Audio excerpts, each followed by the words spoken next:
si Maribel Pablo, isa po kami sa mga nabahaan ng bagyong Krising.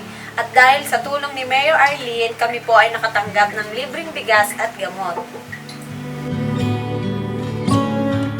Happy birthday, Mayor Arlene! Thank you so much! Mabuhay! Happy birthday, Mayor Arlene Arcilla!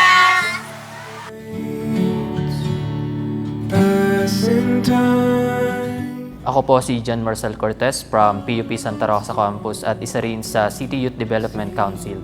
Isa ako sa mga nabiyayaan ng ating free laptop ng ating punong lungsod ng Santa Rosa. Bilang estudyante, nakatulong to sa aking pag-aaral na mas mapursigido ko pa ito. Mas pagbusayan ko pa ang aking pag-aaral kasi pinagkatiwalaan ako ng isang laptop ng ating punong lungsod. Happy birthday, Mayor Arlene. Maraming salamat sa free laptop na ibinigay mo sa akin. The city didn't just invest in my scholarship, it invested in my future. Mayor Arlene's vision has given thousands of young people not just help, but momentum. It is not beyond our power to create a world in which all children have access in good education. Mayor Arlene has always imagined big, not to herself, but for the city and for its youth. That's what leadership looks like.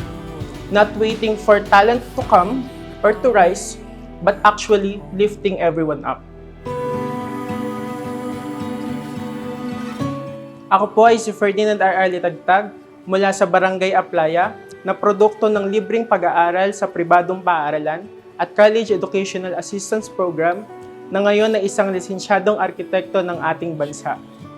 Sa atin pong minamahal at butihing Mayor Arlene B. Arcillas, happy birthday po at maraming salamat. Hello, Mayor. Happy birthday. Please still remember me, Tatay Boy Balata from Garden Villas. I forget on 19 my birthday, so I was not able to come in your place because I was operated.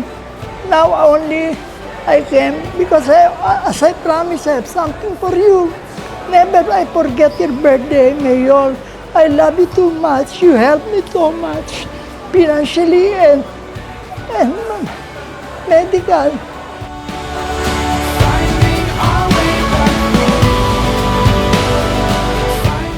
I love you too much. More birthday to come. And the blessing of our Lord always with you and your family. Thank you. God bless. Ingat ka. I love you, Mayora. The night getting through with all you. Ako po si Rosalinda Domingo del Rosario, na taga-taga po Santa Rosa, Laguna. At ako po yung napa-ospital sa City Medi. At ngayon po, nung ako po dapat na ilabas na, hindi po ako mailabas sa ospital dahil po hindi na po nababayaran yung huling babayaran sa ospital. Dumating po si Mayora Arlene Arcillas. Tinulungan po niya ako sa gastusin para lang po ako makalabas sa ospital. Salamat po. Maraming salamat, Mayora, sa tulong mo.